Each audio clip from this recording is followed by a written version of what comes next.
ETF 스토어. 요즘 AI가 주목을 받고 상당히 많이들 입에 올리시는데 AI 시대가 왔다는 말씀 많이 들어보셨을 겁니다. 아무래도 이런 세상에 큰 변화가 오면 투자 기회도 많이 생기기 마련인데요. 이런 흐름에서 최근 키움 투자자산운용이 테크 기업에 투자하는 상품을 출시했는데요. 오늘 그 정성희 키움 투자자산운용 ETF 마케팅 사업 부장님과 함께 테크 투자 매력에 대해서 한번 얘기 나눠보도록 하겠습니다. 안녕하십니까? 네, 안녕하십니까. 최근 AI가 대세다 보니까 네. 꼭 AI를 타겟으로 한 건 아니지만 포함한 테크에 투자하는 ETF 상품을 하나 소개해 주시기 위해서 나오셨는데 본격적인 상품 설명 한번 들어가기 전에 몇 가지 얘기를 좀 나눠보도록 하겠습니다. 아무래도 최근에 AI가 많이 거론되는 거는 챗 GPT 요게 나온 이후로 상당히 많이 거론이 좀 되는 것 같아요. 올해 그 미국에서는 이 기술주들의 주가도 상당히 많이 움직이고 있지 않습니까? 현재 테크 산업을 좀 어떻게 보고 계신지 여기서부터 한번 출발을 해보죠. 향후에 네. 주식시장을 한 10년 정도 이끌어갈 주식들 한번 찾아보자라는 퀘스천 마크로 한번 시작을 해보고 싶습니다. 네네네. 결국 이제 주가의 상승을 이끄는 부분은 네. 장기적으로 이익 성장 전망이 있는 주식들이 주가의 상승을 이끄는 거지 않습니까? 보통? 그렇죠, 그렇죠. 예. 그래서 저희는 이제 테크에 대한 얘기를 할 건데 네.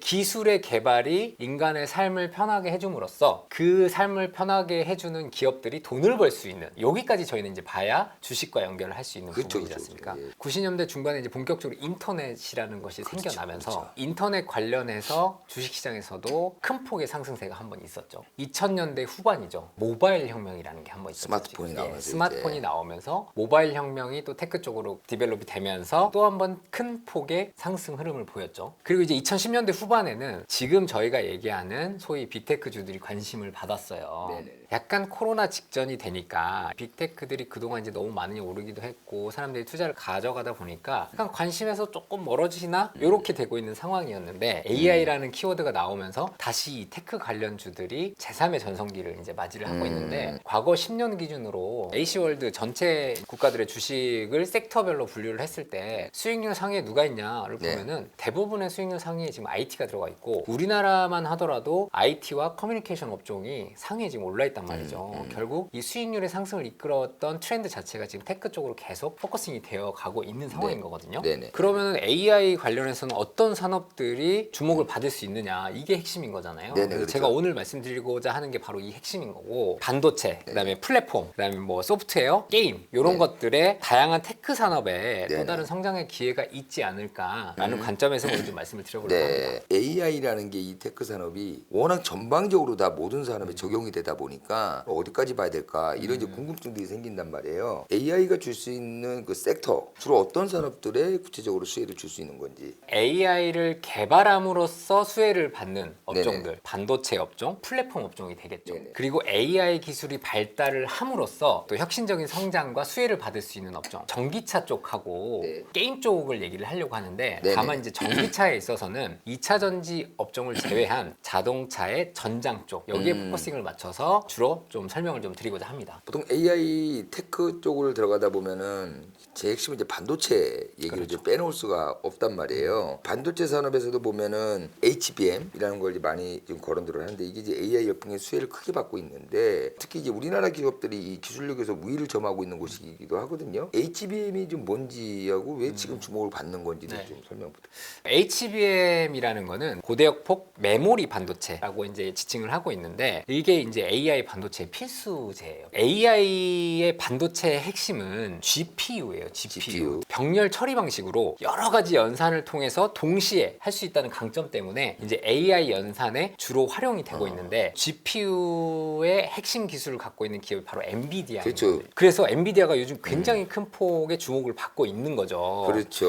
그러면은 HBM이 또 어떻게 연관이 돼 있냐? GPU에 탑재되는 고성능 메모리 반도체예요. 네네. AI가 방대한 데이터를 이제 학습해가지고 추론 등에 활용을 하려면 대규모 데이터 저장 및 처리 기능이 중요한데 바로 그 역할을 해내는 반도체가 HBM 반도체예요. 네. 근데 이 HBM의 전 세계 마켓쉐어의 90% 정도를 우리나라의 대표적인 반도체 기업인 SK 하이닉스와 하이닉스와 삼성전자가 삼성전자. 지금 가지고 있다는 거죠. 네. 시장 규모가 2022년만 보더라도 한 네네. 3조 원 정도의 시장 규모였는데 이게 한 2025년 되면 한 14조 원 정도까지 성장을 할 것으로 예상이 되고 네. 연평균 한 64% 4% 정도 성장을 할 것으로 보고 있는데 결국 이에 대한 수혜를 삼성전자와 SK하이닉스가 볼 수 있을 것이다 라는 논리가 대두가 되고 있는 거죠. 말씀하신 대로라면 이제 AI 물리적 인프라로서 이 백엔드에 있는 산업이 이제 반도체잖아요. 그렇다고 한다면 우리 엔드 유저들이 여기서 이제 AI를 직접 겸용하고 활용하고 하는 통로는 챗 GPT 같은 이제 생성형 AI, 오픈 AI 챗 GPT, 뭐 구글의 바드, 뭐 우리나라 기업들 이제 AI 관련 상품도 많이 내놓고 있지 않습니까? 생성형 AI 관련해서 주목할 만한 기업이 지금 어디가 있을까요? 결정적으로 올해 이제 챗 GPT라는 게 나오기 시작하면서 주가 측면에서나 아니면 이제 그런 관심도 측면에서 굉장히 높아지고 있는 상황인데 생성형 AI의 핵심은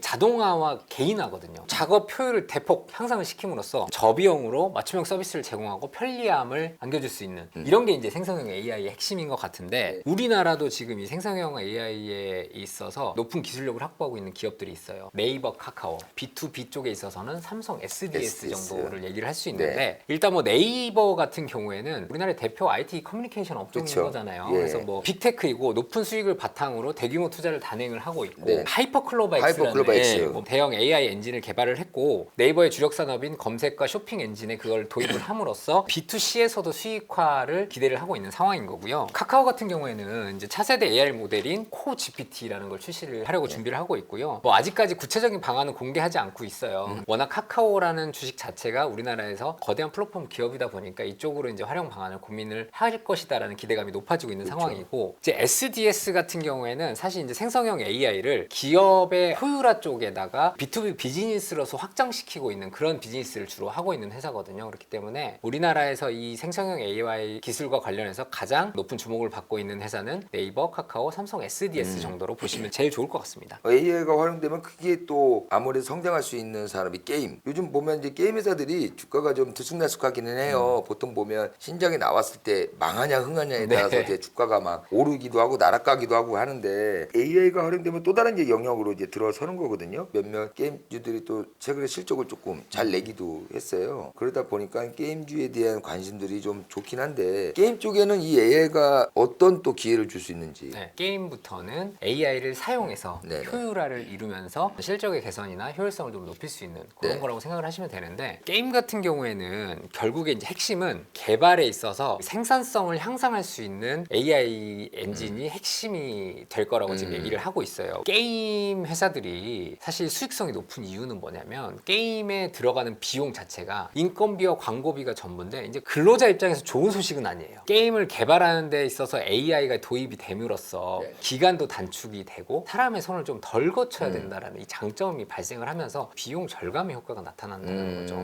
기획, 프로그래밍, 아트 요 전 방위에 걸쳐서 AI를 활용함으로써 기술의 진화가 일어난다. 그렇기 때문에 결국에는 생산성의 향상을 통해서 수익성이 좀 제고될 수 있다는 기대가 굉장히 높아지고 있는 상황이고 결국 이런 것들을 지금 가장 앞장서서 수행하고 있는 회사들이 우리나라 이제 대형 게임들 중에서 크랩톤이나 NC소프트 같은 회사들이 지금 네. 앞장서서 AI 기술을 도입하고 있는 상황인 거죠. 네. 요거하고 빗대어서 보면 또 이제 우리 보통 보면 이제 자동차, 특히나 전기차 요즘 많이들 회자되고 있죠. 여기 들어간 전기전자 부품을 만드는 전장업체에도 굉장히 좀 많은 효과를 줄 것 같다는 생각이 좀 들어요. 이쪽 산업에 대해서는 어떻게 좀 네. 전망이 테크 산업 내에서 패러다임의 전환이 가장 빠르게 크게 일어나는 산업이 바로 이 자동차 산업이라고 생각이 네. 되어지는데 기존의 내연기관차가 이제 기계에서 이제 전기차는 전자기기 변화를 하고 있는 거잖아요. 저희는 좀 거기에 좀 집중을 했고 앞으로 이제 전기차가 보급이 되면서 수혜를 입을 수 있는 전장 쪽을 좀 집중을 했거든요. 네. 일단 국내 기업들 가지고 설명을 드려보면은 그룹사 측면에서 보면 LG와 삼성이 가장 앞서 있어요.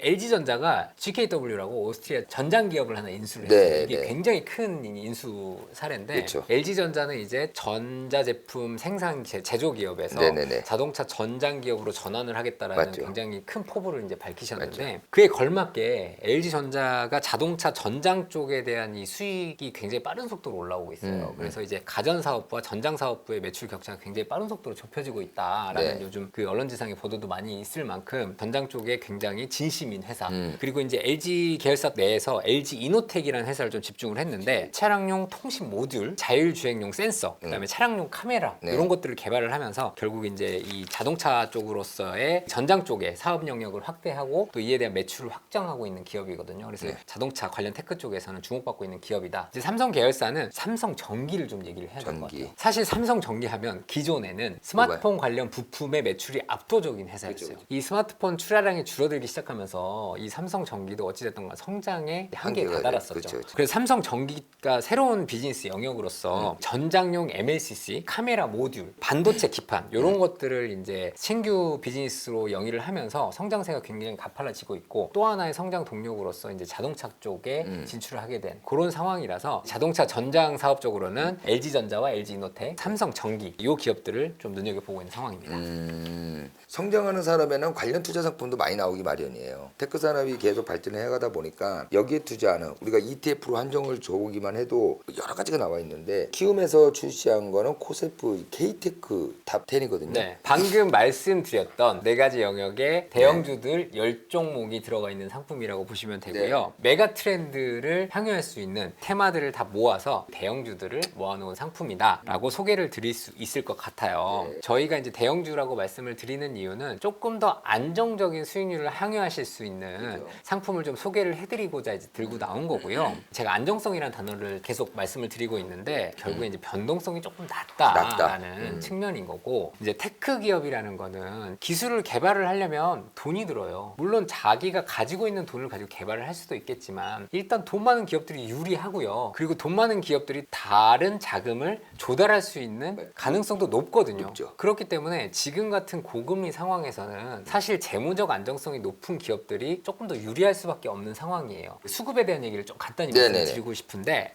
올해 이제 중소형 포트가 좋았던 이유는 개인 투자자분들의 압도적인 유동성을 바탕으로 그쵸. 중소형주의 투자가 많이 됐기 때문에 급격하게 상승폭을 기록을 했던 거거든요. 외국인 자금들의 유입이 거의 없었다라고 보는 게 맞을 것 같아요. 아시다시피 미국의 긴축 정책 자체가 이제는 어느 정도 막바지에 접어들었다라는 시장의 중론이 좀 나오고 있는 상황인 거잖아요. 결국에는 우리나라와 같은 이머징 증시가 자본 유출입 측면에서 조금 수혜를 볼 수 있는 상황이 벌어질 수밖에 없는 상황이거든요.